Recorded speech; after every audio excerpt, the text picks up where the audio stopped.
Hello, everybody. Thank you all for joining us. Today we have 12th lecture of Game Production Masterclass. And today with us is Žiga Sedovnik from Outfit 7. And he will talking about monetization. But more about that a little bit later. Now we'll just go through just quick announcements and some housekeeping things. As always, I would like to thank our partners and sponsors on this project. We have Center za Kreativnost, which gladly founded this project. And this project is also co-financed by European Union and Republic of Slovenia. And then we have our partners from the industry, Outfit 7 and Tritirnion, and our partners Reveris, who are from the beginning. And the whole project is led and run by Slovenia Games. So just to quickly summarize how this whole lecture will look like, we will have 1 hour of theoretical lecture, and then around 20 to 30 minutes of Q&A. And I also post notes where you can track and collaborate with other participants and share the notes about the lectures. And at the end, we will post the homework in the Discord channel, and you can submit that via email to the Slovenian Games. And now I think I can present Žiga.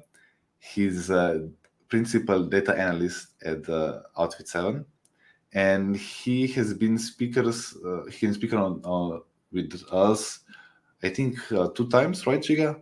It was once for now. Once for now? Yeah. 2019, right, on the Slovenian Games Conference. And today he'll talking about monetization and how you can monetize game, what are the effective strategies. And if you missed that talk from the 2019, he'll go even more in depth about the same topic. So I'll just give you the word, and the stage is yours, Žiga. Thank you, Rok. Yeah, welcome everyone. So to the monetization masterclass. So the topic is basically similar to 2018. I want to talk about the do's and don'ts of free-to-play monetization. So I'm a principal data science and a game monetization designer at Outfit 7. So why do I want to talk about these do's and don'ts? What is this actually about? So let's go through sort of the agenda for today. What I want to keep in mind as we go through today's lecture. First of all, I want to avoid well, it depends statements because in design it's like, but that depends on this, that depends on that, or what do you want to do with this, what do you want to do with that.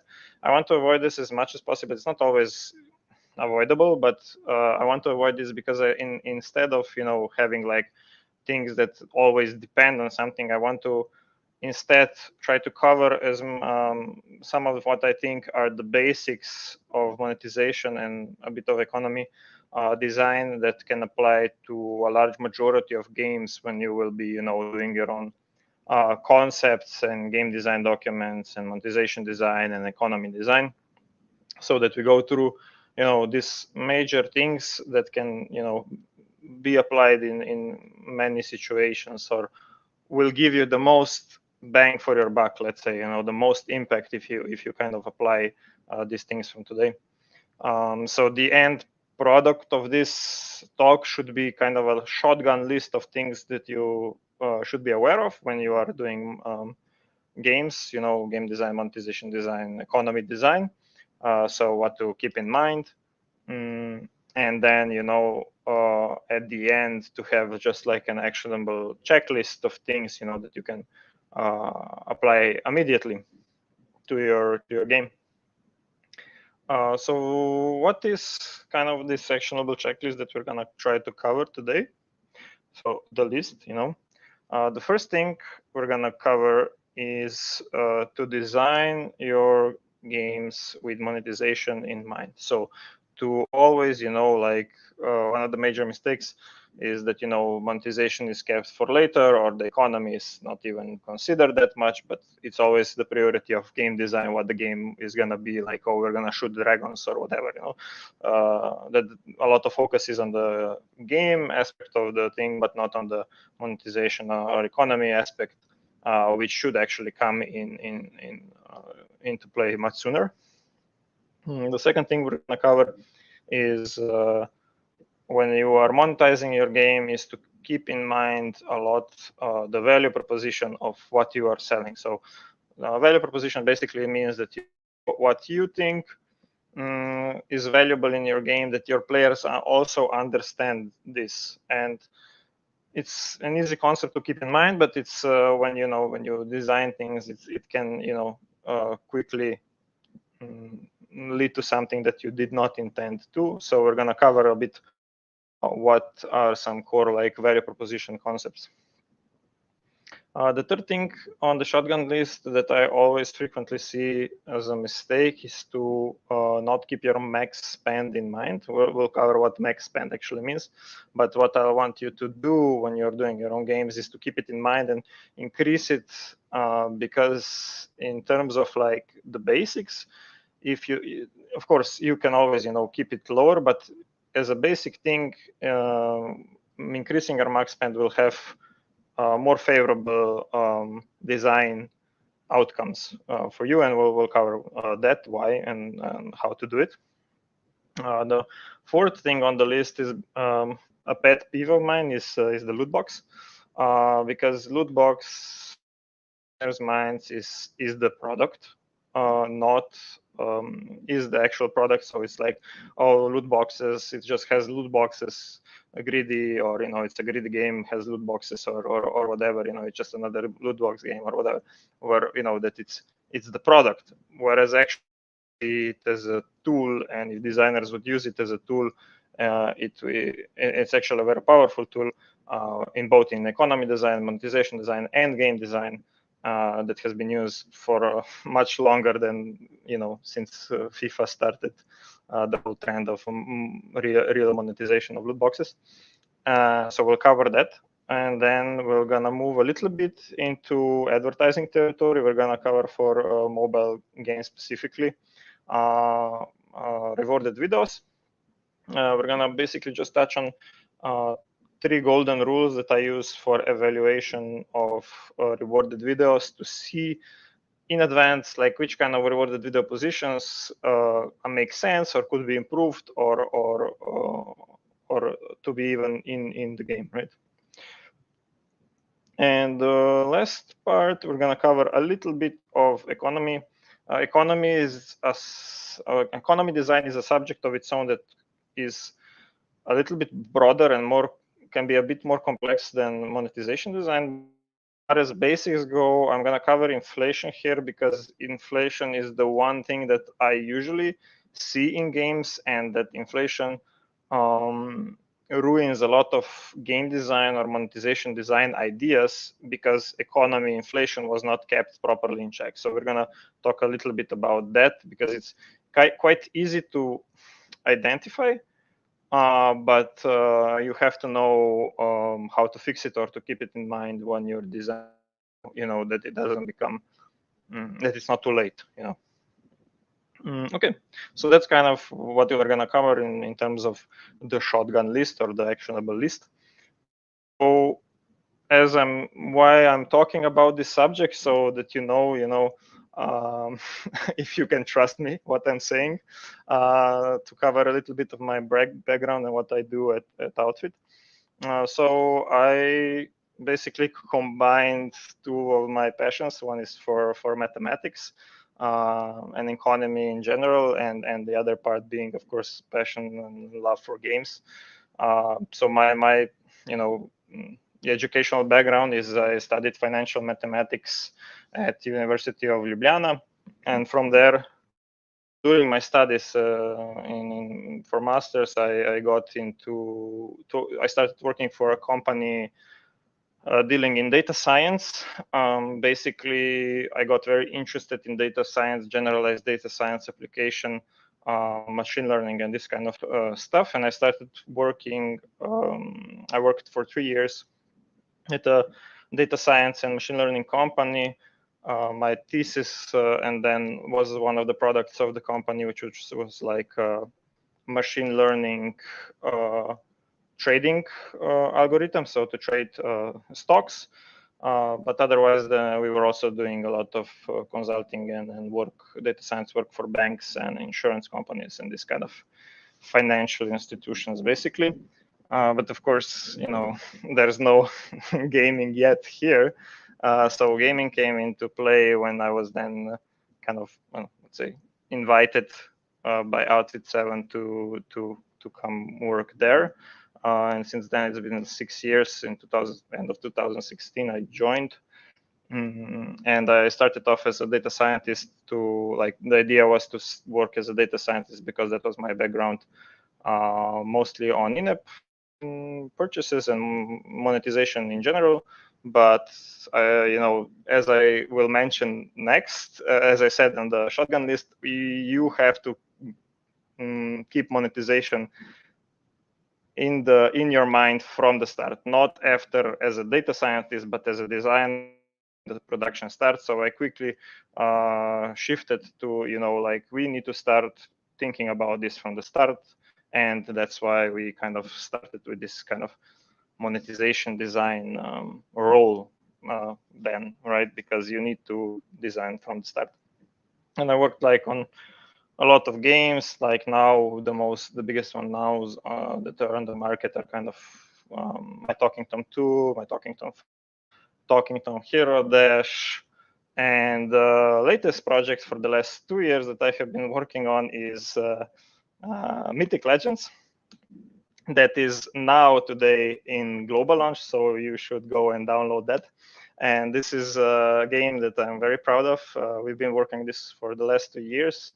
And actually, it's a pitch that I had to the company. Actually, it's more than 2 years. It was end of 2000. I pitched this and have seen this. Was working on this game from then to the global launch. It's very different from what we've been doing now at Outfit. So it's more of it's an auto chess inspired game. Okay, and so as I said, monetization designer, monetization design. What is the role of a monetization designer in the production pipeline? So as I said, for the third time, and I will say it more and more, you have to start from the beginning. So a monetization designer and an economy designer, we have the same person. In pre-production, so before any code gets written, when you start, thinking about what the game is and all this game design and product and all this, you have to be the monetization designer or economy design has to be involved from the start, because you have some game design goals and some product goals for the game, and the economy designer, the economy has to fit with the gaming design to be able to achieve all the game design goal, what the game designer wants to do with the game, that you make it fit. So that the economy fits those goals, but also has its own economic goals, like we want a rewarding experience for the players, we want players to like trade between each other, for example. These kind of things, you have to have an economy design that fits all those things. You also then have the monetization design that basically takes all those product goals, game design goals, economy design, all of this, and tries to see like, okay, how can we actually monetize on this? How can we make money out of this? What kind of things, what kind of features, what kind of systems we need in the game to be able to make money out of this. That's the goal of the monetization design. So after pre-production, we have obviously like a game design document in the end with all these things precisely listed and detailed and everything.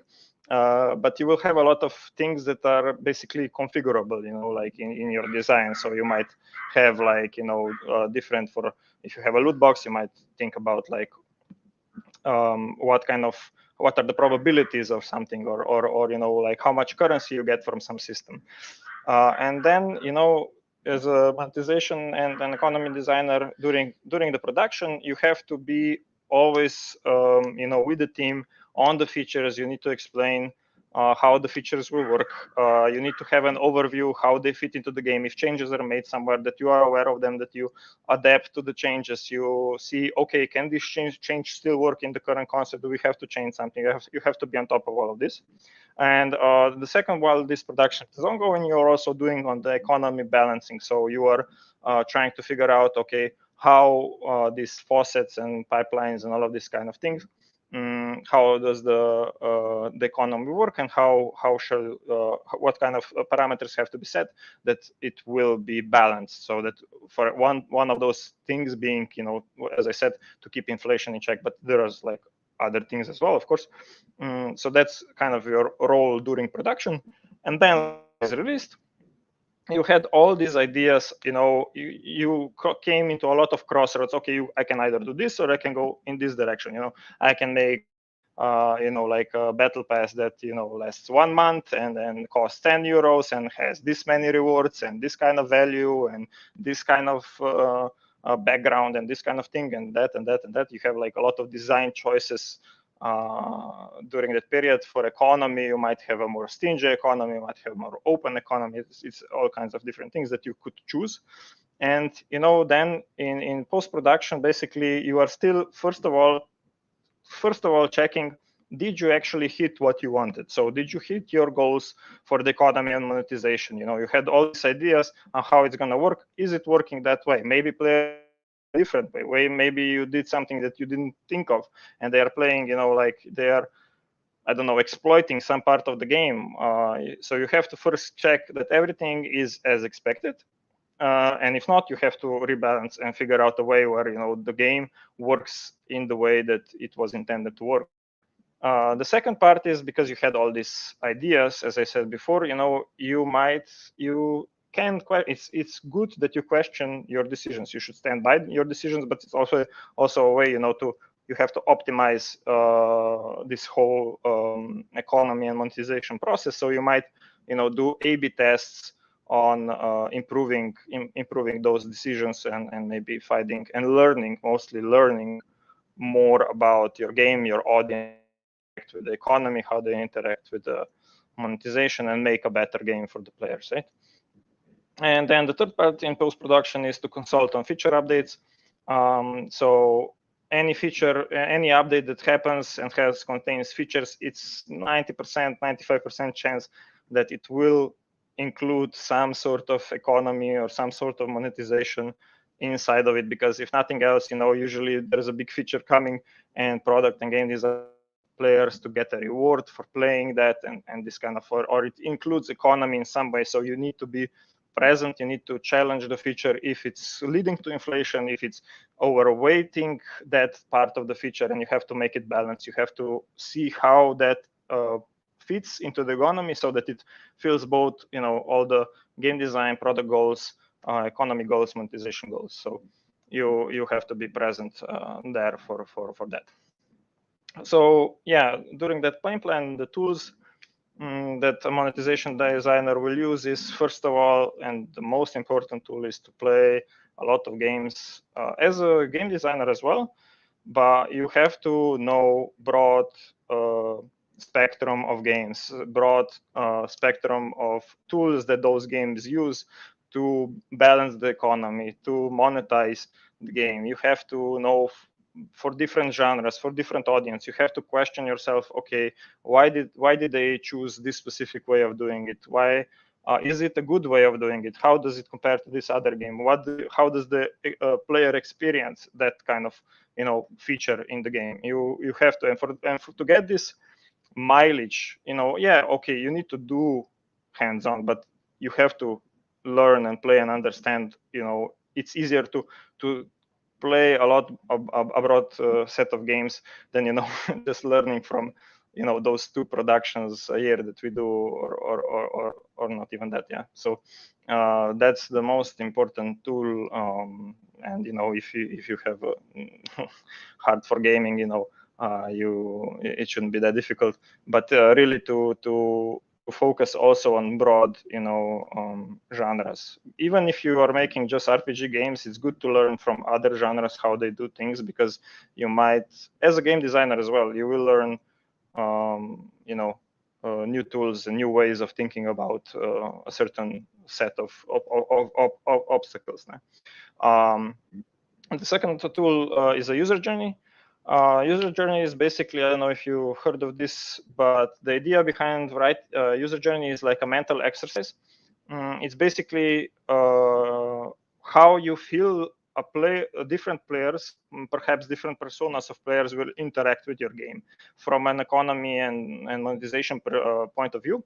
So you might write like for a player, how they will interact with the game on day 0, on day 1, on day 3, on day 7, day 30, in 1 year from now, like this, because you might have a persona of a casual player that plays a little bit. You might have a competitive player that only plays ranked or something, and those players might interact in the game very differently. For example, like I'll give you an example. I read for League of Legends. This was a while ago. I don't know, but I think that 50% of their user base played only co-op versus AI. So, like if you would not know this kind of thing, if you would not consider a player, oh, in our game, we have a player that wants to only play versus co-op versus AI, that kind of user journey for him, then you might not put that in the game, and then you're missing out on 50% of like doubling your user base because you're not thinking about that, right? So when you're thinking about that kind of persona, how will he interact with the game? And it gives a good tool. It's a good tool also for like how monetization wise, when do you think he will buy the first starter pack or something like this, right? Then we have simulations, basically to when you are doing economy design, when you have very complex interactions in the economy, you might need a simulation, like writing actual code. I use R and Python to write down simulations for economy interactions to see if there are some things that might break down at some point. It's just basically for complex situations, but it's a very valuable tool to have. Spreadsheets is a more simple tool. It's for simpler economy design stuff, but also I use it specifically to help myself with writing configurations down for different tools that I use. So different configurations, like a game designer might use for, I don't know, a match tree, how the difficulty is controlled. We use, for example, for a loot box or rewarded video position or something third. Spreadsheets, because it's easier for me to have a configuration written down, and also then to be able to present to developers. But it can also be used to have like some monetization design,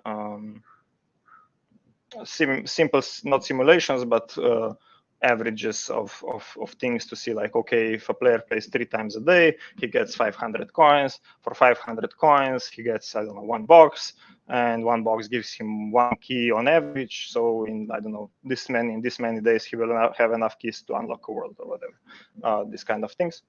Then you have data analysis. We have also analysts, of course, where I started at the company, so they help with this. But if you are a smaller team, you might have to do your own data analysis. So this means in post-production. So when you launch the game, you might need to do data analysis on how your monetization is performing, how your economy is performing, what is selling, what isn't selling, how are they spending, what is the spending profile, by day or whatever. So you do that kind of analysis, and then dashboards are basically data analysis, but like in a very streamlined form, so that you can check it daily or how the game is changing with your updates or whatever, right? Cool. So yeah, those are the tools.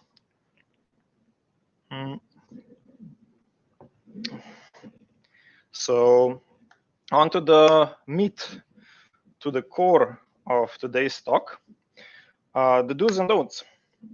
So the first one up is the most important one. Well, all of them are important, but this one is my personal ranking of importance, because even at Outfit, when I started, this was done in a different way. And it's designing with monetization. So if your goal is to have a profit, or at least to break even, to have money to go on to the next project or whatever, if that's your goal, why neglect it? Why not make it a more important part of your production? Because like I always get this kind of interactions, get these kind of interactions, where I get a description of like, oh, this amazing game, and you do this and this and this, and that's fine. That's that's the exciting part, right?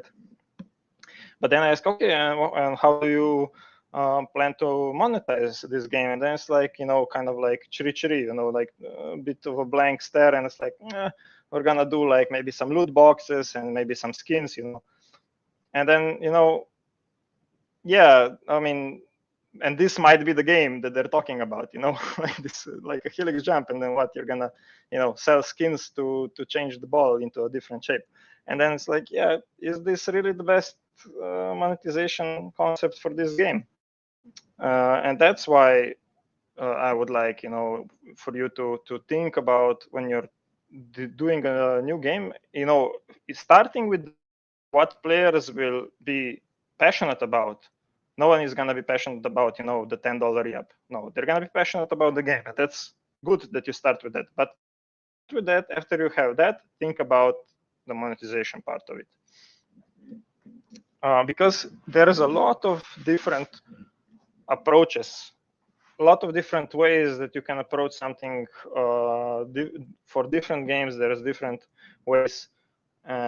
So if you start from the beginning to choose the right tools, it will pay off when you release, because you won't be caught with your pants down at release, wasting I don't know how much time on some economy that does not fit the game.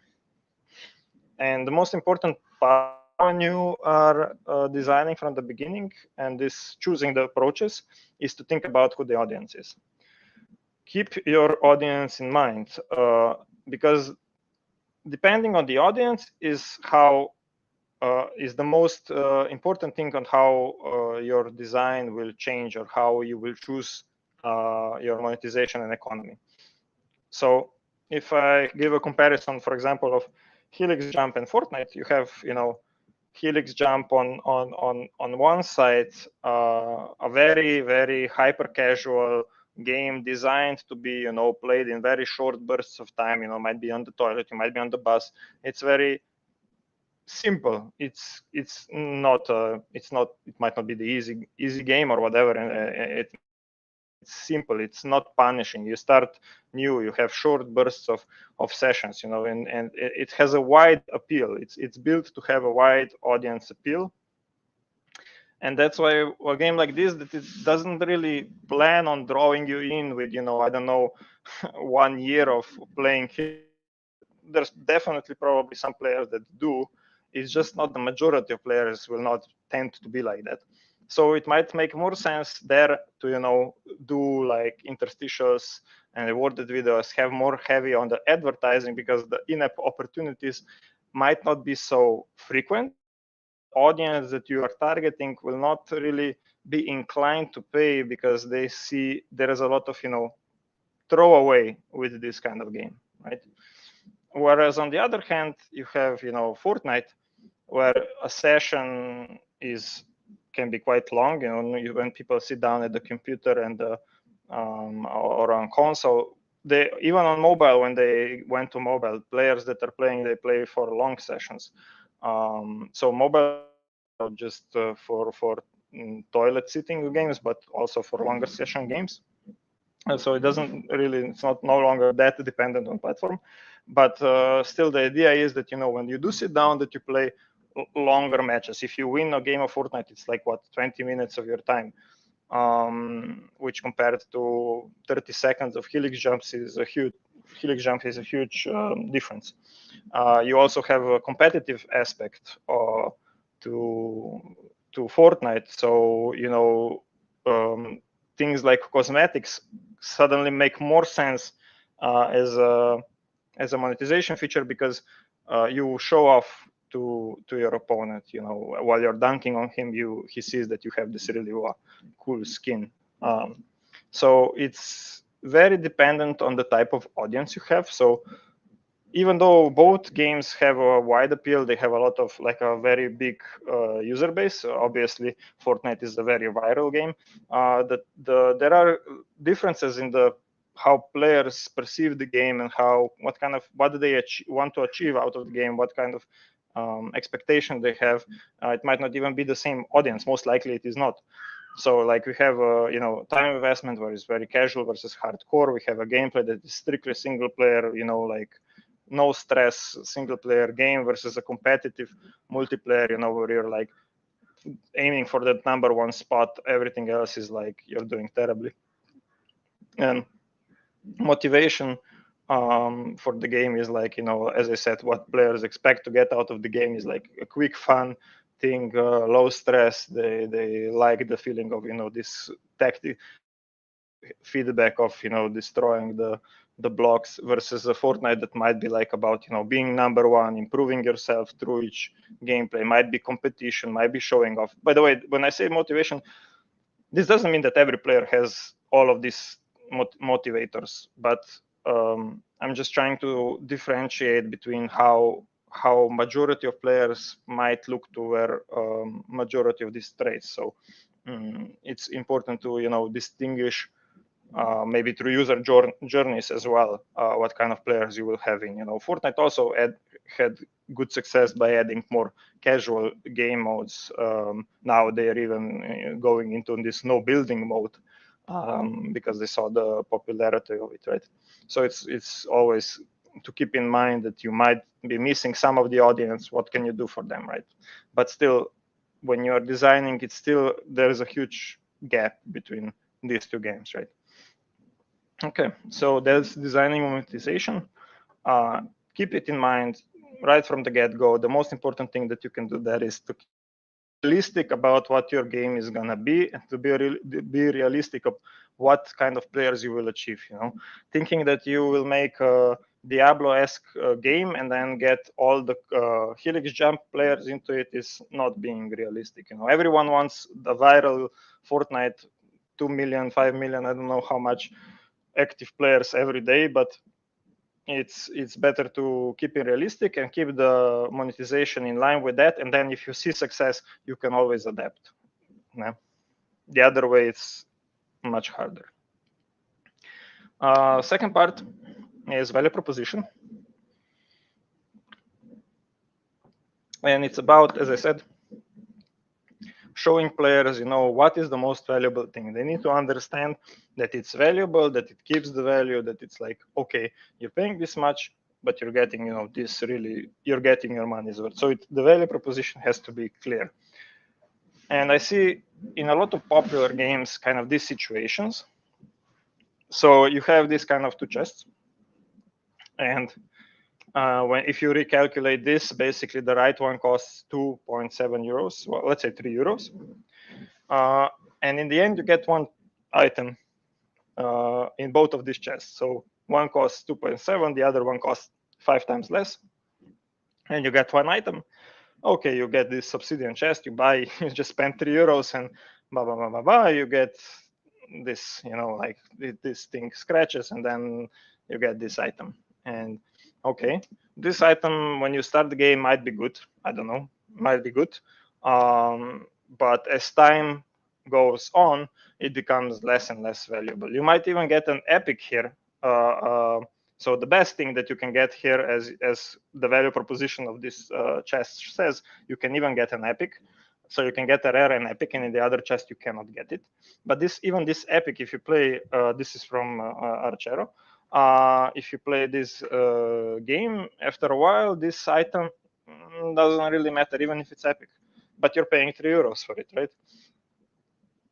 So things that, problems that occur when you are given this kind of value proposition here is, so items, this thing that you are comparing here, it might lose value over time. It might be less useful over time. So players will be, beginning, but over time it will be less and less valuable, so they will convert to it less and less. So also it's not clear really right from the get-go that this right chest is really 5 times more valuable than the other. You get one item, it could be also both of them could be green, and then in the end you basically got the same thing for 5 times more money. Is that really 5 times more valuable? If this happens to you, you feel kind of cheated, right? So what are some possible solutions to this? Well, first of all, you could remove the green one, or better yet, you could put more items in. So, for example, okay, let's have commons and green whatever items, great items in the obsidian chest, sure, but let's put more of them, like 3, 4, so that at least if you get a green, you also got at least 3 common things and maybe some currency or something. You can reevaluate all the price points and everything so it fits, but if you put more, then it's clear that it's more valuable than the other one, right? We could have like a specific currency that would accumulate enough of that would allow us to buy an epic item, so that you are always, when you're buying the obsidian chest, you are at least a little bit closer to some epic item. We can add something like that kind of system, so that you really are clear that obsidian chest has this currency that the other one does not, and you're working to that. Or you could have like, okay, in the golden chest we get 5 of this currency, in the obsidian chest we get 50, so times 5 times 5 is 25. I get double more than that in the obsidian chest, and where I'm looking faster towards the epic item. Or the other thing that we could do is to improve this chest over time. So as it becomes more boring, more less useful, we could introduce new chests that are more valuable, give us what we need for maybe a bigger price point, but at least it's relevant. This is something that Clash Royale did. I don't think it's up to par in design choice if I will be designing games today, but it's something that you could do and has been done in the past, right? So on the other end of the spectrum, we have something like battle passes. Battle passes are in terms of today, I think one of the better monetization designs. They give you clear. So, for example, I give here Fortnite and Clash Royale examples, but you can find many examples. It's very clear that for a low cost you get a lot. So you get, I don't know, shitloads of chest, emotes, some skin on the right, 25,000 gold coins. And on the left, on Fortnite, you have the free tier, which is visually smaller, it's more bland color, and the premium tier is golden. It has a better icon, it has a lot more items, it has bigger rarity items, and it has hundreds of tiers of. And battle passes are good designs, monetization designs, because they clearly show you the value that you get. Something beeped? Am I still okay? Okay. Yeah, all good, Žiga. Okay. Just something beeped, and I don't know if you can still hear me. Okay, cool. So yeah, we have, as I was saying, on Fortnite, the Battle Pass. So it's clear, for $10 you get a lot of value for a low price point. And furthermore, it engages you into the game because you unlock these items as you are playing the game. So this means that it adds a very valuable, you paid for it, but that's forgotten over time. You paid for it, but you get a very valuable extrinsic reward for playing the game. So it really focuses, this reward feeling when you are, doing some quest or whatever, and you get a cool item at the end. You paid for it at the beginning, but that's different situation. It reinforces this thing, right? So it's a very good monetization and game design both at once. It's really cool. So incorporate that if you can in a good way. And if you can't, then maybe think about, is there something in your game design that you did wrong in the beginning because you didn't think about monetization design from the start? Or maybe it's actually the correct choice because you have a game that doesn't really need this, like a Helix jump or whatever, where you don't need this kind of thing. And that's also fine. The next point, increase your max spend. Yeah. So what do I mean with increasing your max spend, or what do I mean with max spend in general? What does it mean? In max spend is basically just an abstraction of like the total monetary value of your game. So this is basically if I would come into some game like Brawl Stars and pay like how much I would need to pay on average, let's say, because if you have loot boxes or not, whatever, that I would unlock everything possible in the game. So here are some examples. So Brawl Stars has this 1,000.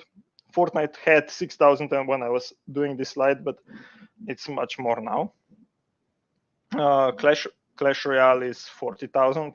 AFK Arena 80,000, but even that has gone up probably, I don't know, probably past 100 at this point.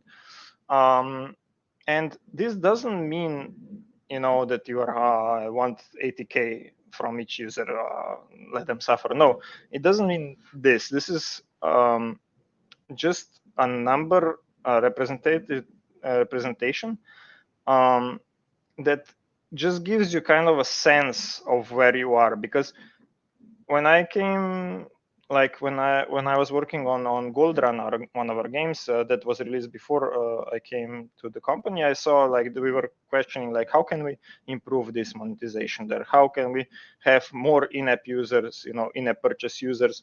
How can we, improve the potential? Why aren't they buying enough dynamites? And I was like all these kind of ideas. Let's do special offers. Let's present it in a better way. Let's give them more for VIP status, or I don't know, all these kind of things. But I took a step back. And I just checked if everything I can buy with dynamites in the game. So the major things that players are actually buying in the game, how much do I need to put into the game to buy all of it? And it came out at like $100. And I was like, okay, there is not a lot of improvement that we can even do there, because it's already such a low number. If you do a discount of 70%, then you're at $30. And I was like, okay, how much improvement can you do on that?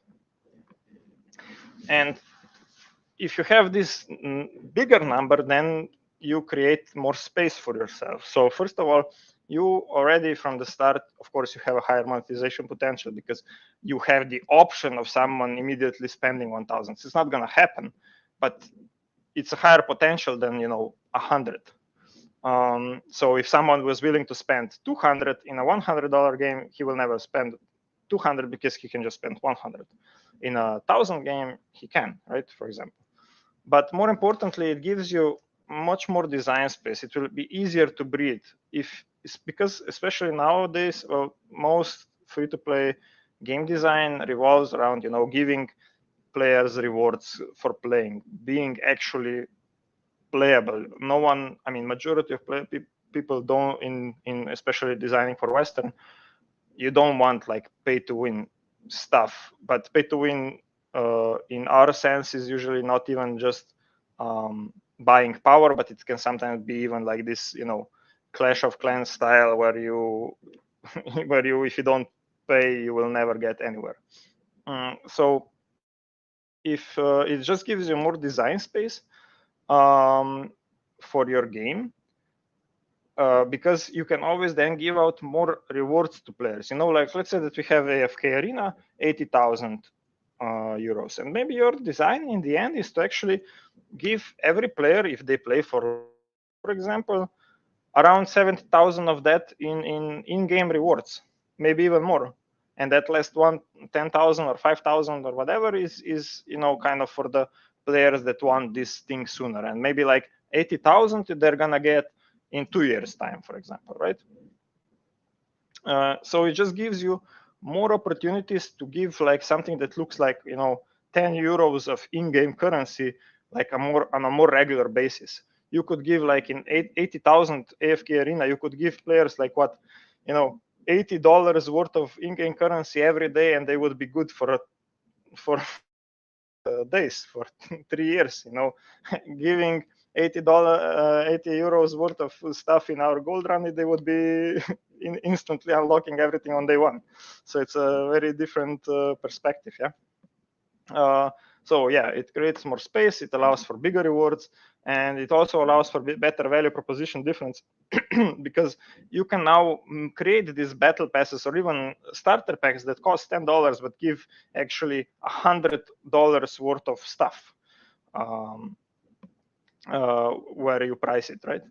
So as an example, for example, this is from AFK Arena. They basically, for maintenance, when they had server maintenance, they gave, I think this is like around $5 worth of stuff, worth of gems just for maintenance, just giving every player in the game just $5. Here you go. And on for example, this for Clash Royale, where you can have these chests where you can give away these better looking chests that are like maybe like $20, and you just give it to a player for reaching some milestone. And you know, it feels more rewarding than having a lower max spend game and not being able to really give anything to the players, or at least perception-wise, right? Because the perception will be that you're giving. Okay, so loot box, the next one on our shotgun list. It's also gacha. I don't know. Some players, some prefer the term gacha. So what is a loot box? So for me, it's not a box. So for me, this is a loot box, right? And this is also a loot box, so sticker album, and box, you know, Magic the Gathering collector, booster packs. And this is a loot box, beating a boss in Diablo, you know, or this is a loot box, an actual box from Overwatch. So they are all boxes in my mind because loot box is not about being the box. It's about being, you know, a tool, as I said, you know. And I often hear, as I said before, I often hear this kind of statements, you know, I want my game to be about playing the piano and I want it to have loot boxes. You know, like this is the product goal is to have a loot box. If I don't have a loot box, what will my game even do? And I think that statement is kind of wrong. If you have a game design or monetization or economy design problem, that the loot box can fix, then go for it. By all means, it fixes a lot of things. It simplifies a lot of things in my mind. It's a very good tool.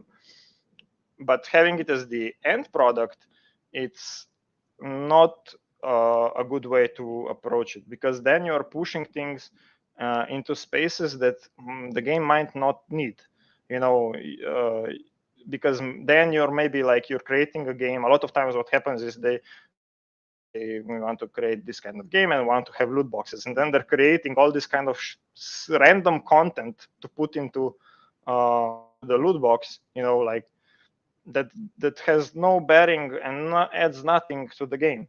Where and a different approach would maybe even most likely monetize better, which was their whole goal usually with why a loot box is even there. So why is it a tool, and what is it good for, and when you should use it? I'll give you some examples. So the first one is that it reduces complexity.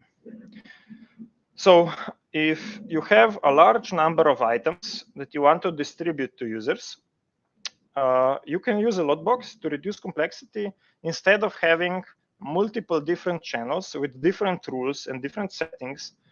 And you use those distribution channels. Instead of those distribution channels, you can just use a loot box to give out the same kind of like reward, but with probability. So, you know, you have complex games. Some of them want this, you know, where you have one vendor somewhere and another vendor somewhere else and a third vendor. And for each vendor, you have different currencies. I don't know if you know, you have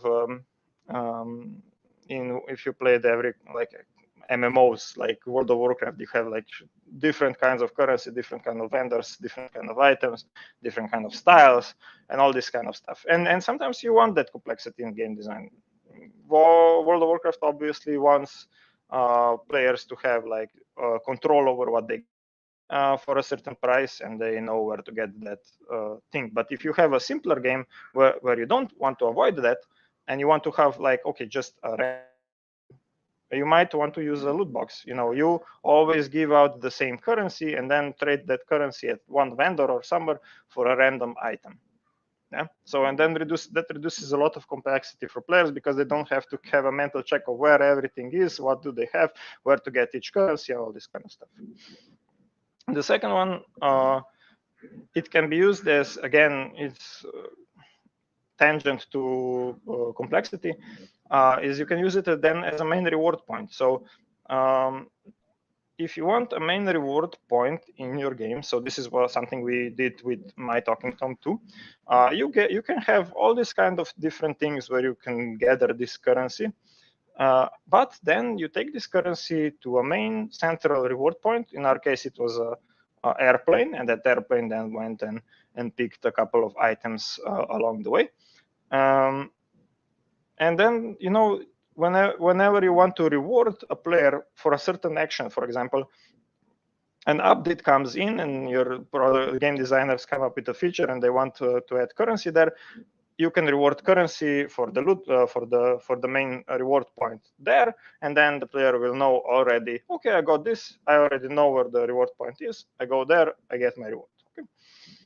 The third thing that you can do, what it does very well, is that if you want to, it's much easier to change and control a loot box. So adding and removing items or changing kind of the obtain rates is very simple from a development perspective, since it's usually governed just by like one loot table. So instead of having all those vendors with all those maybe different settings of prices, and then you introduce a new feature with a certain item or a certain token again, and then you have all these machinations going around in your economy design and all these complexities popping up, that if you don't have the resources to keep a game designer just doing that, a loot box is a simple, clean tool that helps you, remove all that headache if you don't have the time needed to upkeep all that complexity. The next one, why it's so easy, it's good, is because it gives you an easy way out to create value proposition, because you can, have very different visual aspects. You can add the rarities into the box with lower probability, but and then you have maybe a box that has a guaranteed item of some rarity and stuff like this. So you can easily differentiate between boxes by rarity. You can check this in Clash Royale, because they have so many boxes. You can quite visually see in different tiers which ones are more valuable and which ones are less valuable. Another thing it does well with loot box is to equalize opportunity. And because it's based on probability behind the scenes, then that means that every user has the same opportunity at a reward. So if you want a game design where you want a player to play for 100 days, every day grinding one token, so that 100 days he will get one item, and that means that every player is at best 100 days out from that item. If you want that game design, go for it. If you want to equalize opportunities, so that, for example, every player instead would come into the game, get one token every day, and then get a loot box, and then with random chance get something, or get with random chance that specific best item in the game, then the design changes where every player every day has equal chance, and also that you give a better reward cycle that I will mention later. So you give 100 rewards for 100 days, and on average, you have a chance. Every player has a chance to get the same items. Because it's governed by probability, another thing that it does well is that it lowers the cost of entry. So instead of saying like, okay, this item costs 100 euros, we can say, okay, this box costs $1, €1, but it has 1 in 100 chance that you get that item. You will always get an item, but you have a 1 in 100 chance to get that specific item. So the cost of gaining a €100 item is 100 times less. You only get it for €1, which might pull in more users, more players to give it a shot or want that, than having straight up, like a very expensive item. Probably $100 cosmetic item is not even viable. Maybe it is, maybe it isn't. Depends on your audience. And the last thing, because the lower cost, you can have a faster reward cycle. Because this box costs €1 and we have a max spend of 1,000, we can give 1 box per day, no problem. If we have 10,000, we can give 10 boxes per day, no problem, right? So you can have a faster reward cycle without risking, that a lot of players become too powerful. You still have to keep in mind that some players will get that item. So if that breaks the balance for them, you have to keep that in mind, of course. But just in general, because you have a lower cost, you can have a faster reward cycle. You can give it for a rewarded video, you can give it like in a bundle, whatever, right? Yeah. So these are just some of the things the loot box is good for. There are plenty of others probably that might fit your game, but these are like kind of the big ones. Next thing on our shotgun list are the rewarded video golden rules. So how I think about rewarded videos, and players don't think about it the same way I do, is that you are just basically paying with your time. So it is a very, very low cost in-app for players. Most of the time, 99% of the time, you can think about it like that. So you should give value to players just the same way you give value to players when they're paying with real money. So but because the cost of entry is very low for some players, it's not even a cost because they don't think that their time is not much valuable to watch a video. It's practically zero. Because the cost is so low, you will get a lot of people that would be interested in this. So the first rule is to guarantee or give yourself an opportunity that the people know that this exists. So high impressions is the first one. So because so many people might be interested, it's very important that people actually see it. And here the most important part out of that seeing is actually on the first few days, especially the first day and even the first session. Like for example, in Gold Run, that you see here, a video is when you crash, you can then watch a video to continue the game. And if you do this on the first time they crash, if you might have a game design decision, which we actually did have, is that until the tutorial is done, which is like 5 minutes of gameplay to get through all the tutorial, even then we start showing this, you can lose like 20% of players by that point. I don't know the exact numbers, but 20%, if 50% of that watch, you just missed out on 10% of the user base not watching, giving you like a rewarded video impression. So it's very important to keep optimizing and thinking like, okay, if it's not breaking like the user flow or whatever, why don't we show it earlier, or why don't we show it here or more often or whatever, right? So high impressions is the first on the list of rewarded video golden rules. The second, so after you have the player seeing it, so you have, oh, okay, I optimized this perfectly, everyone in the game sees it.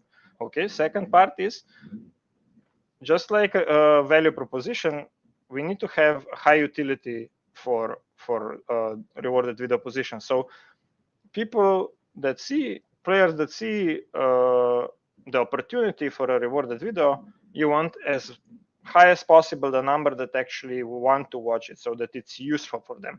So if you offer them something that they don't care about, they're not going to watch it, and then you are missing some opportunity there, right? So you want a high utility on your rewarded video position as the second part. So after you have got them to see that it exists, you want them to actually use it. So the first time, then the third thing is to have a low value of the rewarded position, because what they are paying for is actually not a lot for it. And the lower the value of it, it doesn't necessarily mean, by the way, that everything has to be low value, or that the low value for your game, what it means in terms of monetization and economy, is the same in is a low utility. That's why these things are separate. So high utility, for example, in the case of this continue run, the value of this is actually 0 for us. It doesn't matter if you start a new run or you continue the current one. From economy monetization side, it doesn't matter. For the players, actually, it's kind of in vacuum. It's hard to judge will the players like this or not. It turns out they do. A lot of people find a lot of utility in continuing the run. It might be frustration. It might be like high score situation. It might be the fact that it says that you basically get the equivalent of 5 dynamites if you watch the video, which is not exactly true, right? But I don't know, maybe some people see it that way. It might be anything, but they do see high utility, even if though for us it's a low value thing. So because why a low value? Because if you put a high value, coming back to having a high max spend, if you're giving a lot in terms of the economy, you might not be able to do it that often. You might give a really good chest once a day, or maybe even just once a week. But if you have a low value, then you can keep doing it. For example, this continue run, for us, it doesn't matter. So watch it as many times as you like, and as many times as you like. So that's why low value is so important. After they have players have seen that there is utility in it, you want to be able to show it more often, give them that opportunity more often. So here I have like for save me for this continue run. I already gave like the example of how it's quite high impression. How impressions could be improved, for example, is if you have a game where time between crashing is or maybe like for a game, like Helix Jump or whatever, or some other puzzle game where it takes 10 minutes between two games, it might be better. Is there a design space where we have shorter levels or whatever, so we can show this thing more often? And another example from Archero here is there is a rewarded video hidden somewhere here in this shot. And when I was playing this, I remember that I never even thought about clicking it. Nothing invites you to it because it's hidden here. It's in this little box, and this box, I don't know what it does. It's just there. And then when you click it, you come to, it's daily packs. Okay. And in the daily packs, I see, I can watch something for free. There is no notification. There is no nothing to actually make you click there. So we could improve this by like maybe there should be a daily pack on the main screen of its own. Maybe it should be the shop. Maybe it should be after the level. It should be there.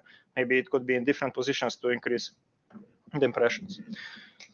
So the last part to go through is a bit of economy.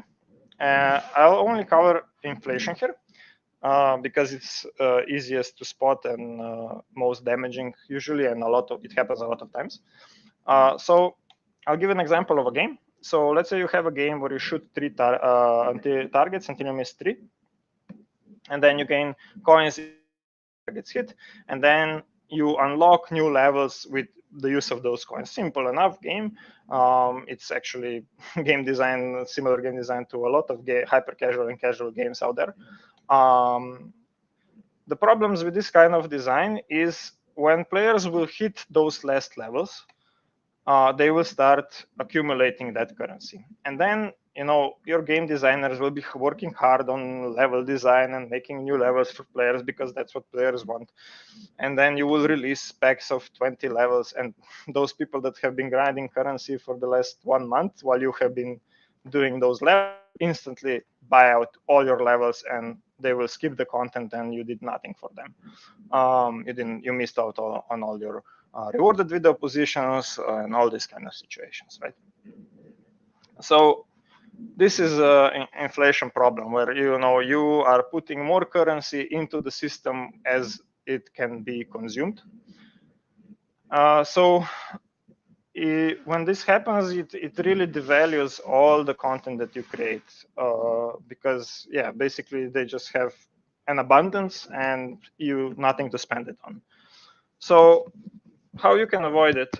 In this specific scenario, for example, you could have, to give an example, you could have currencies tied to new content. So for example, let's say that instead of levels, we have world packs, and every world has 20 levels, and every world, when you start a new world, a new currency appears. It replaces the old one, And now, you're in level brick world and you're collecting bricks, and you use bricks to upgrade new levels. That way, when you want to introduce a new world pack, you introduce a new currency, and all the rest doing up to that point doesn't really matter, so they start fresh. That would be one way of doing it.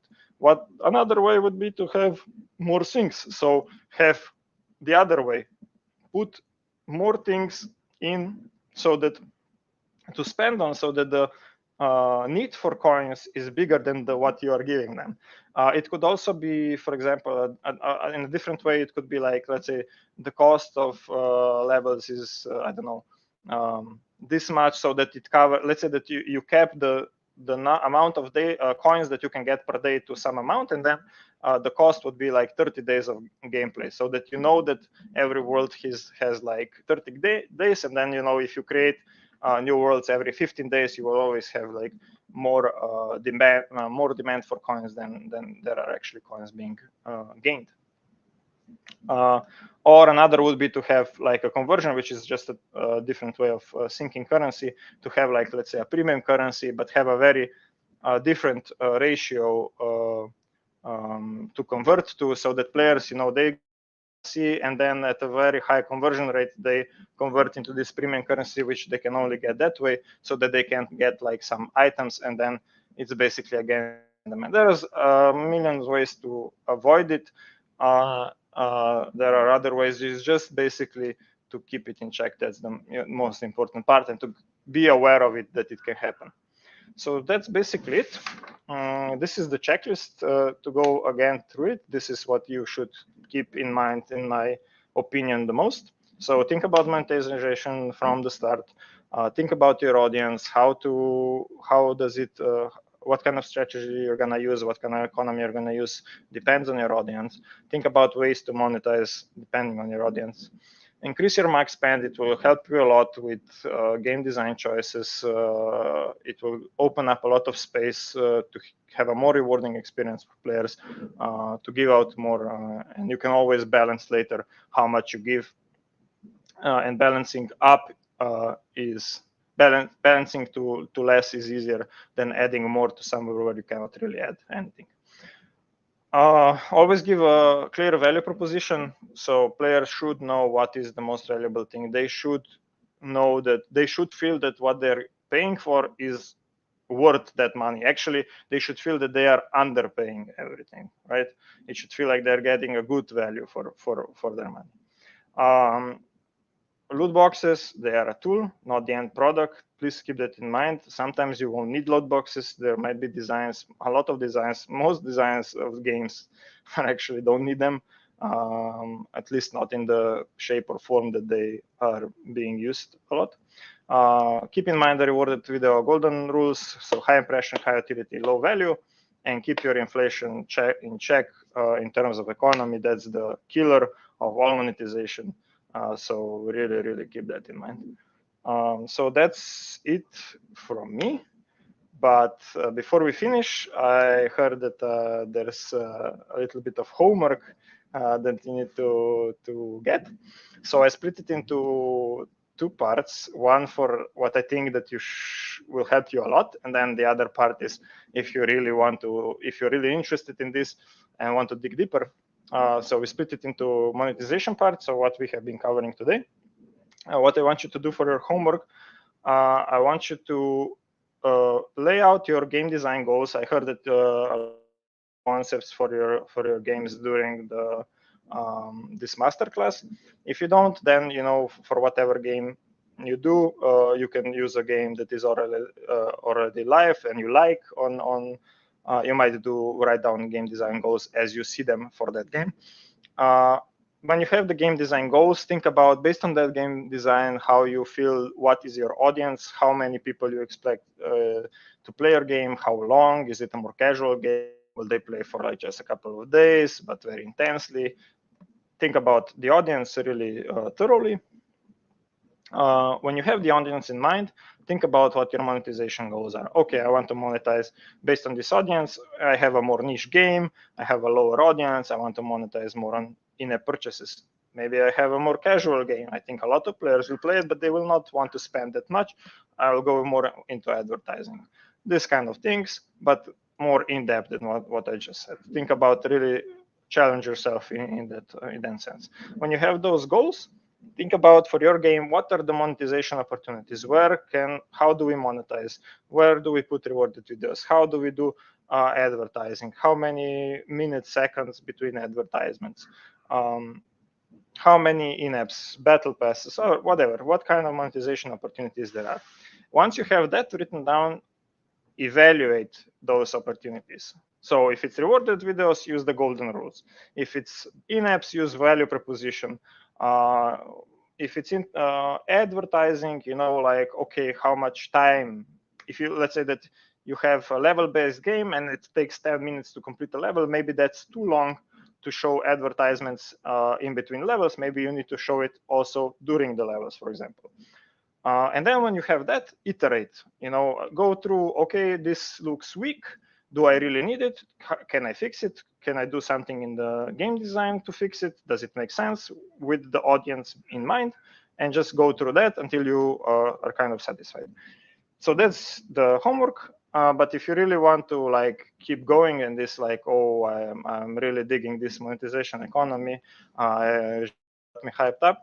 What you can do, we didn't cover this really, so a lot of it will be up to you.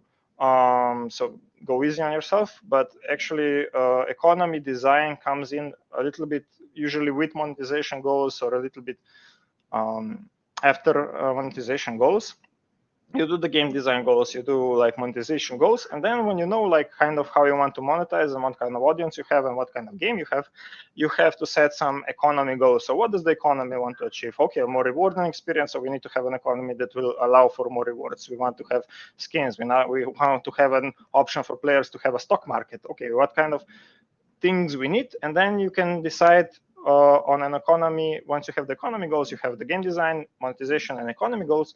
You can do an economy concept. So you write down how you see the economy working. So okay, you see, okay, I need one currency for players, to progress through levels. And then because I don't want this to clash with, let's say, loot boxes, I want a different currency that will just be for loot boxes, for example. So what the economy needs, because a lot of there's an issue with design of economy that it's people say we need 3 currencies in advance. No, currencies are added based on the needs of the economy. So after you know what the economy wants, then you can see what you actually need from currency perspective or whatever. Okay, and then once you have the economy concept, you go onto the kind of economy flow, which just means that you see when you do your core loop, you might add these economy pieces, like how it interacts inside the core loop. And then once you have also the economy, you can go there forward with monetization opportunities. So that because now you also have the economy in mind, maybe there are monetization opportunities in terms of the economy as well.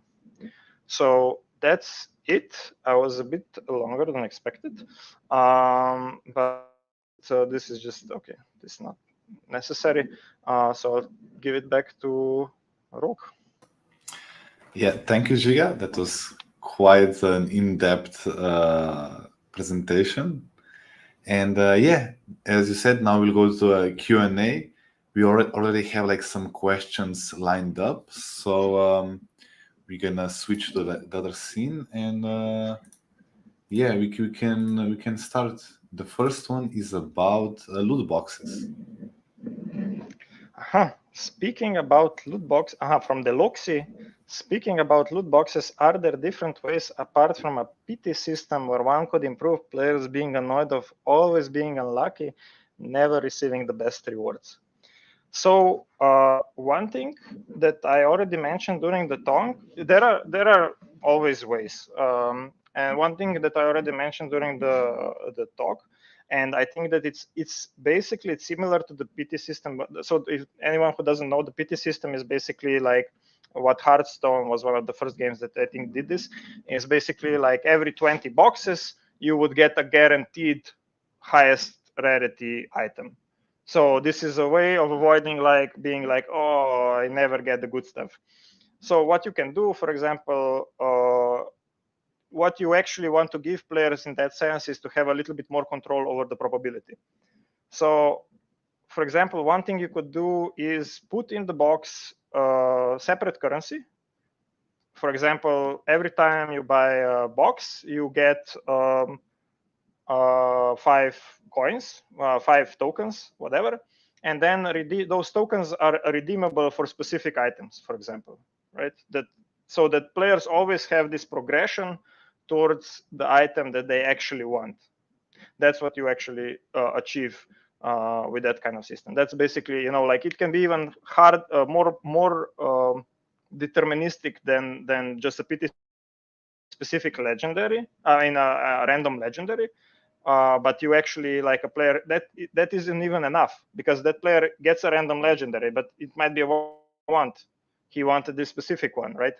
So you might, if you introduce a system where you get, like, let's say that Hearthstone, which I don't know if you were referring to this, but they could add that every pack you open gives you 10 dust or whatever. I don't know how much, like whatever amount of dust. And you can use that dust to work towards your specific legendary to craft, right? Let's say that could be one way that would be very deterministic inside the loot box system, right? But there's plenty more for sure. Thank you for the answer. And the next question is from Gamel Games. Gamel Games. Thoughts on mobile single-player monetization. Working on a puzzle game with level and mechanic progression, and thinking of an additional game mode to use collectibles. I think Homescapes does this. Okay. Thoughts on mobile single-player monetization. I think a lot of single-player games on mobile are monetizing very well. I mean, you chose with your game specifically like a very crowded space, I think, but that's definitely one of the spaces that monetizes very well. And all those kind of, like, if you go even deeper, I don't know how we are talking about collectibles here, in what kind of sense specifically, because Homescapes has just basically the let's say we call it customization type of collectible, right? But you have games like Puzzles and Dragons, which is also a match 3 game. It's not level based. I mean, it has some kind of storyline, so it could be level based, but that's a game where you collect heroes, and it's again single player. Actually, games like AFK Arena, a very successful RPG game, is basically a single player game, and it has a competitive mode, but it's not the major part of monetization success there. So if there's maybe some more specific question here on mobile single player monetization, I'd be happy to answer. But in general, I think that a game does not have to be mobile multiplayer to be successful in its monetization. Actually, a lot of games are highly successful single player. They just don't focus that much on customization things, but more focused on power-ups, helping the player through single-player progression, being more powerful, having a lot of barriers. In terms of Puzzles and Dragons, they put a lot of challenges into the game that is hard to beat, so you need to upgrade your characters and this kind of stuff. So yeah, it's just again, thinking about what the game is, audience, and then capitalizing on what the players actually need. A lot of games are already single player and successful monetization wise. Yeah. So I think there actually is a sub question. Okay, there's this sub question, and then one that came just right in. So I'm gonna show this, and then later the other comment. Also, do you think it would be viable to monetize with reward videos, interstitials, banners only, as opposed to selling content? Yes, definitely. I mean, actually, what you need for that to be like highly successful, the more players you have, so the higher the DAU, daily active users, the more like Outfit 7 success is mostly, like, for example, based on that kind of model. But also a lot of games, like it's not the highest cap games. So, the highest selling games are all in-app purchase based. I mean, in-app purchase based games. But definitely you can monetize in this. It's just if you have a lower player base, if it's a more niche game, so that less people will be interested in. That's why I'm always saying that keep your audience in mind and how you monetize from the start. Like if you have more, if you feel that your game is gonna be a bit more niche, that a lower amount of players are gonna be. I don't know, even if I would be designing something like Wordle, for example, I would not think that would be a high DAU game, even though it feels like now it is. But even then, I don't know really what to sell other than giving ads, for example. So it's really up to that. But actually, as a secondary point, a lot of times you will be designing the game with ads in mind, but there will be, like, let's say, free real estate for just adding also some in-app purchases. If you have enough complexity in the game, even like games like, if nothing else, you can remove all ads. Remove all ads for a subscription. I don't know, $3 a month, for example. Remove all ads from the game, and that's it. And you have a ad-free game, and that's an in-app purchase that you got for free. Even though you just wanted to monetize with ads. So, but usually there's even more things that are like kind of free real estate, because some players will want to pay. But you shouldn't focus on that if your focus is on ads. There you should focus more than on content selling via rewarded videos, for example, right? Yeah, and that's another follow-up then. And so the clarification from previous question is this. Okay. Dropping collectibles that the player places in their home area and give power-ups more resources. So yeah, so I mean, again, it's kind of hard to say about monetization just from that. As an idea, totally viable thing. You obviously have a lot of space for power-ups, more resources. Be careful when you say this kind of thing, like more resources, about inflation. What happens to so when you're dropping things like, now I got this thing, I get 50% more resources. Keep your economy design in check. That this means that it can handle it. Okay, we go further. After this player gets this, now our game design sees that most players will have 50% more resources or more power-ups. So yeah, this is it's not dangerous by any means. It's just keep your economy and game design in check. If it can sustain all of this, it can be a good idea to give players rewards. It's just your game has to take it in, because especially when you have level design games, for example, with what you're doing, you suddenly give more resources and more power-ups, and then all your pinch points on your level-based game, where like you want to make the game more difficult for players, because you gave all that stuff, it's not difficult anymore.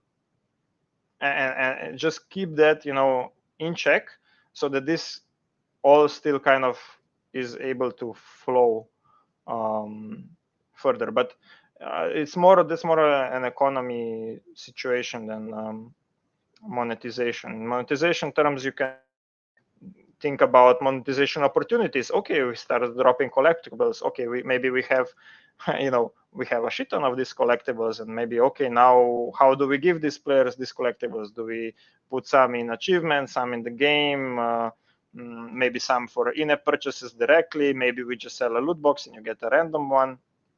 But yeah, keep in mind the how it goes into your game design, instead of this like being a monetization feature, how it goes into game design, and then think about monetization of it and the economy of it. Like we said before, that's the most important part. But also think about that it makes a lot of sense for your game and that you really want this in the game, that it adds a lot of value to the players, right? Yeah.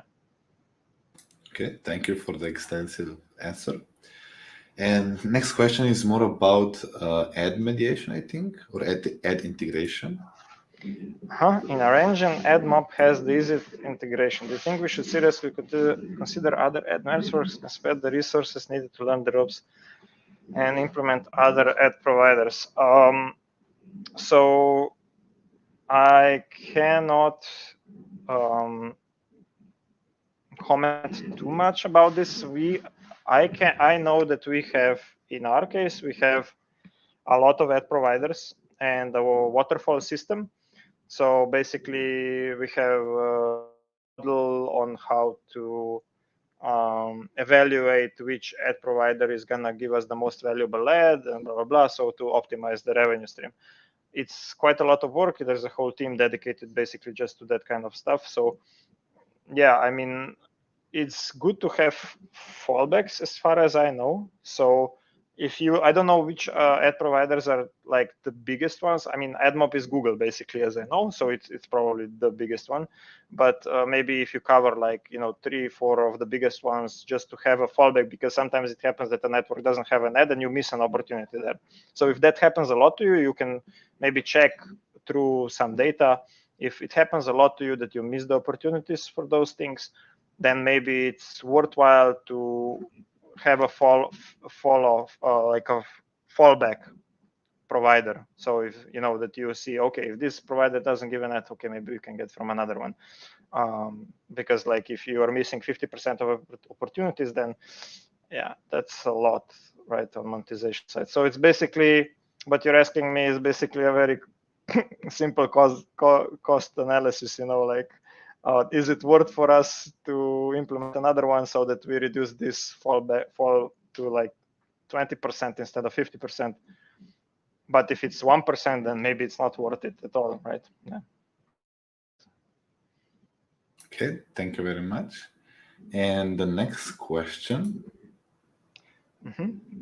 Prosen, what's your view, professional opinion of single-player games whose only monetization is the premium model? So I guess that the premium model means basically buying the game. I mean, in mobile, I mean, what's my view personally? I mean, I'm a gamer, so I mean, I buy Elden Ring here for 70 euros, and I think I got it off like very cheaply. So I mean, I think the problem is that I feel, my personal opinion is that the trade-off is really comes down to, I think that game developers that rely on the premium model, so advertising, building a game for, I don't know, 2 years, 3 years, 5 years, 7 years, like relying all that time, put a lot of effort in, a lot of crunch time into this, and then being failure at launch and having problems, and then failing in sales, and then going into sale mode and crisis mode and all this stuff. It's basically like in the mobile games where there is a higher rate of producing some content, and it's also like it pains when you have to kill something, right? Of course, but at least I think in the freemium model, it gives, and if you have a better, like this kind of higher, there's a higher ceiling of monetization in these freemium models nowadays than in the premium model, and that helps with easing the burden on the. So it's, for my personal taste, I would not want to work at AAA. I would not work at CD Projekt Red, even though I respect their games a lot, because I don't want that crunch time and all this stress in my life of 7-year development cycles, only to see the game fail then. So in both my personal and professional view, I think it's for a business, it makes more sense to have a higher turn of freemium games where you can see what works, what doesn't, and try to monetize on that and have a higher monetization potential. Because if you have a very successful game like Fortnite, League of Legends, all this kind of stuff where you have basically free games, but so many people playing it and wanting to pay for cosmetics and all this kind of stuff. Whereas if League of Legends was a $60 game, probably no one would play it in beta. And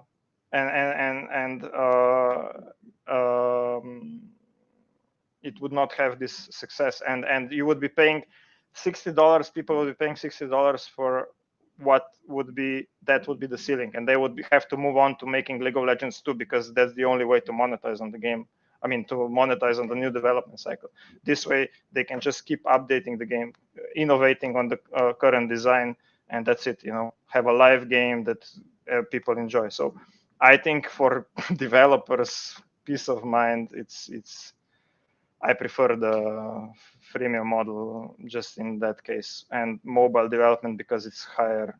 It's higher turn rate, and also mobile games now represent 60% or 70% of the total market in terms of revenue. So yeah, I don't know. That's my personal opinion and my personal view and my professional opinion. Thank you, Žiga. But I will always buy all the good AAA titles as like every time they come. So. And the next question is similar. It's in the vein of this as we're talking now. Norcool, why do most mobile free-to-play games feel less than a game and more like a job chore designed just to squeeze the players? Do you think such bad design is to be avoided? The thing is, why I think my opinion is why that happens is Apple. Okay, I'm not gonna say Apple. I'm gonna say let's say the marketplaces for apps, the stores where you get your apps for mobile, has a very clear incentive that they get a cut 30% of all in-app purchases made in the game. And if that is their incentive, then their incentive is to push the games that have the highest in-app purchase revenue, because that's how they get most out of it. So they will push to you games that have the biggest revenue, and those games usually are very predatory games, as you say, designed to squeeze the players. That's one part of it. So you get a lot of these games that feel like the same game to you. Most likely that's what I get. But if you actually look and find games that are, you can find a lot of good games that are not designed to squeeze. They might still have monetization in terms of like, oh, I can pay this now and I'll have everything. Yeah, but then they're not designed where you need to pay. Like I played a lot of games that I like for example, like Fallout Shelter and all these kinds of games. Like you'll see if you play our game Mythic Legends, our design, we have a high spend ceiling and we have quests and battle pass and all this, but the matchmaking is designed in a way where you are always matched against opponents of your same strength. So if you pay or not, it's basically just up to you. So you can avoid. I try to avoid that in the design, as you said. The problem is that like you are risking revenue for that, but I mean, I don't know. Like on the other hand, you have all these games like Fortnite that don't have those designs in themselves, and you can play them on mobile. So it's just sometimes I think that most of it just feels like they're trying to squeeze you because they have this. Sometimes I mean they are squeezing you, and that comes from those games are being pushed because of what I said before, these incentives. On the other hand, it might feel also that it might just feel like they're squeezing you because all the free-to-play games nowadays have all these quests and battle pass, and it can feel like overwhelming. You cannot keep up with 5 games on your like everyday grinding daily quests, and that's, you just have to make a personal choice at that point, that you don't play games that don't really care about that. So if you play like League of Legends or Hearthstone, or any kind of game, and you don't care really about like the quests, but it's a personal kind of thing you need to do. So one is feel of the oversaturation of the same designs, and the other is this incentives and always being pushed these very predatory games. But a lot of games actually, in their core, they might feel like they are this, but when you play them, they are actually not. If you think about their design, like how they just want you to pay to progress faster you can, but it's not necessary. So yeah. Okay, thanks for that really, again, exhaustive and informative answer. Now we reach like the end of the questions. If anybody has any more questions, please feel free to ask them. I'm gonna ask like a few of mine. First one would be like, who do you work the most with, like on daily basis? Is this like product team, analytics team, developers? Yeah, well, for the last 2 years, I've been working mostly with of Mythic Legends. That's my most day-to-day thing for the past 2 years. Yeah. So product team means product manager, game design, user experience design, so UX designers, and me as monetization designer.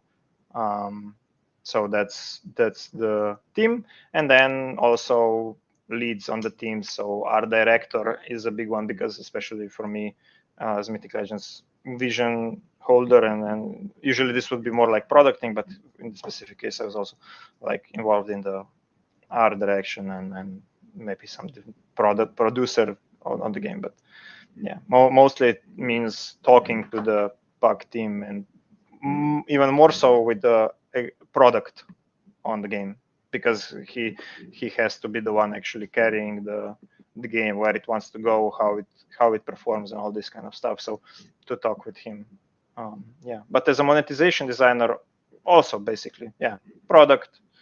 So product, UX, game design, and then a little bit of development, because you have to explain your features, explain your design decisions, definitions. Yeah. So.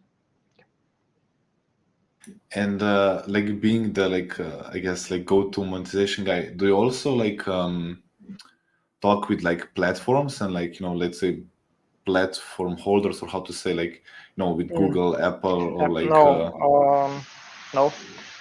We have a sales team for that, and they handle basically talking with them.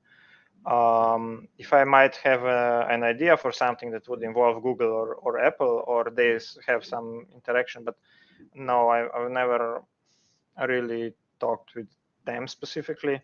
I talked with some other companies that have maybe some monetization or economy tools, yeah, but never with platforms directly. That's mostly up to sales, because they're trying to sell them our games to get incentive to like feature us and this kind of stuff.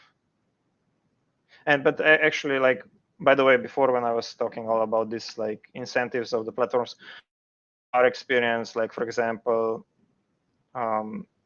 we have a very ad-driven approach, and Apple, that has no ads, no money from ads, for example, has always like been very good to us. Like they have, Google as well, obviously, but Apple, that doesn't really get much from us in terms of revenue, has been very good to us. So I don't know, like they have both been awesome partners.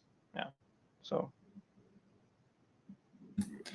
And maybe one last question from me, like when you like, let's say, compare competitors, like, or maybe when do you like do analysis for like maybe some genre, or like you compare some stats like about revenue or like in-app purchases, like do you have any like tools that help you with that, or like or is there any like public data that you can like access to, or how do you do like your analysis for that?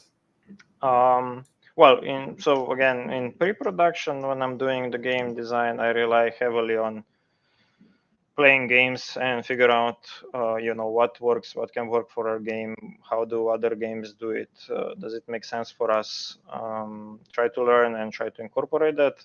And then data analysis in post-production. Yeah, basically analysts prepare analysis for us based on what we want.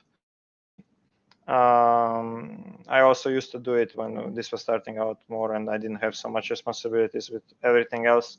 A lot of it was also I did, right? So, and then simulations and all this kind of stuff I just built from scratch for during production, depending on the necessities of the game. Did that answer the question?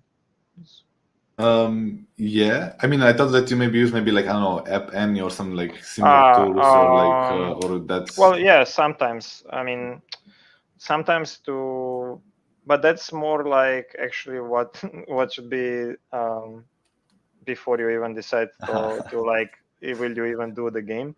But yeah, of course, I do also use that, or I have done like App Annie, and maybe like I even scraped some of the Google Store stuff, and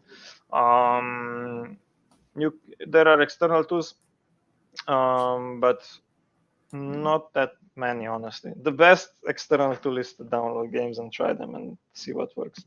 That's the best external tool for monetization and economy design and game design, for sure. Just play a lot of stuff, different stuff. Okay, perfect. I think we don't have any other questions.